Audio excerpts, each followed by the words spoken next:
So, want to come over here and see the elephant? I feel totally at home with them. I can talk to them one-on-one because they don't judge you. You know, they're not looking for anything. They just want to have some fun, you know. And that's the same with myself. And I can connect to that, you know. I can understand that. And the fact that I missed out on so much as a child. As soon as they come in the room, for me, the room lights up. I like the sound it makes. That's great. That's great. They're really funny. Oh my God, they're funny. Didn't one of them say something funny to you yesterday about... Yeah, one of the boys said to me, he said, he saw all the rides and all the amusements, and he said, Michael Jackson, you own all of this? I go, yeah. He said, you paid for all of this? I said, yeah, I did. And you still have money left over? That's exactly what he said to me. I said, yeah. I said, yeah. He goes, I can't believe it. He said, I can't believe it. That's exactly what he said. He was amazed that I still had money afterwards.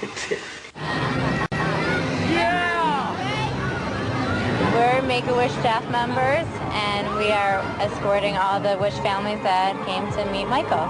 It's just great to be a part of it and see how happy they are.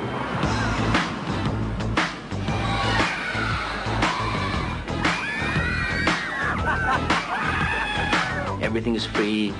Theater, amusement park, whatever they want to do, they can do it. But it's not free to you. It's cost you millions of Millions dollars. a year, yeah, millions. But you know, I get it all back when I see them smile. Sugar attack right now. Peter Pan. I've been in the house. I've seen the statues outside the house. Why is Peter Pan a figure of such interest and inspiration to you? Because Peter Pan, to me, represents something that's very special in my heart. You know, he represents youth, childhood, never growing up, magic, flying, everything I think that children and wonderment and magic, what it's all about.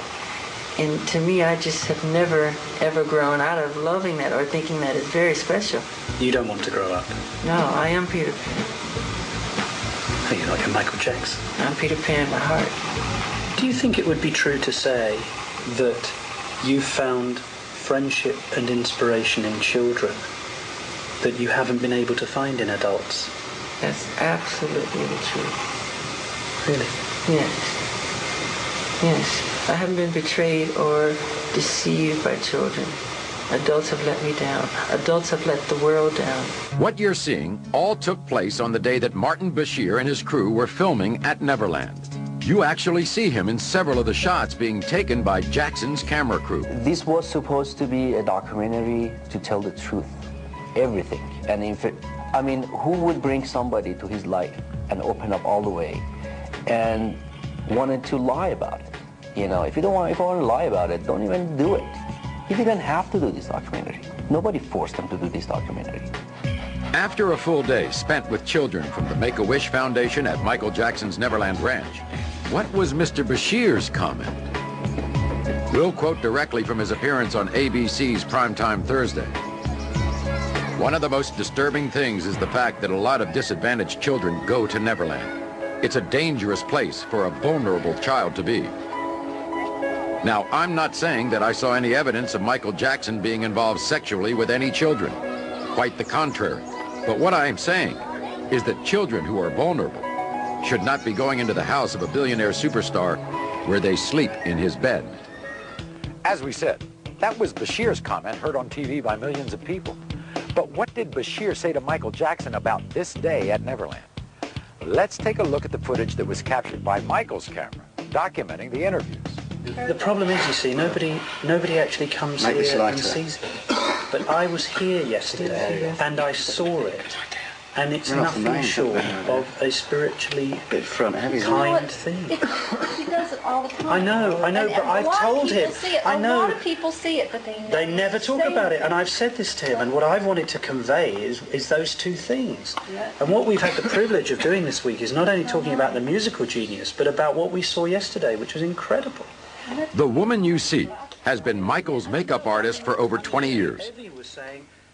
After listening to the glowing praise Bashir had for Michael in this interview, she had a very hard time believing he could call Neverland a dangerous place for children. I've never read about that. I didn't even... It's so hard for me to imagine that Michael opened up the gates not only to Neverland, but to his heart, to Bashir.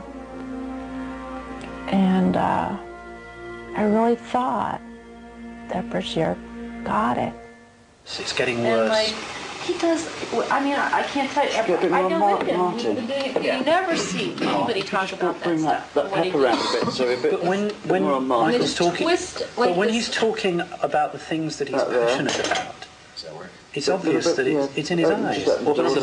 This is what's in his heart. People usually don't ask these questions of him. That's it. And if they do, they don't make it in the papers. They don't make it on the interviews. It's all the negative stuff. Stupid rumors. And they cut questions out, and they just like they make it. That's why he doesn't even do interviews anymore. They twist everything. From the moment I met him, I mean, I remember.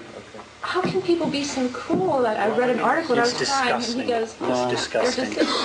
Well, we ain't doing that here. Now, what could make an award-winning journalist have such a different opinion between what he would say on the air and what he would say in the interview footage not included in his special? It appears that after Mr. Bashir had called cut for his own camera crew, he may well have forgotten that Michael's camera was still recording his every word, a possibility supported by a written request from both him and the producers of his special to make Michael's footage available for their review. The different opinion expressed by Mr. Bashir regarding the safety of the underprivileged children who visit Neverland is only the first of several contradictory moments captured on tape, all of which you will see and hear on this program. When we come back, an exclusive interview with Michael's ex-wife. As much as I do not speak about my family, I will. Right now. Michael makes a long overdue confession. You had sex with Debbie. Yes. I know that's difficult for me to say because you're so embarrassed. But you actually had sex with her. You conceived those children. Yes. And Debbie tells us about the result. And then his son was born. And the look on his face. Plus, a very surprising revelation from Michael's private cameras. All when we return to the Michael Jackson interview, the footage you were never meant to see.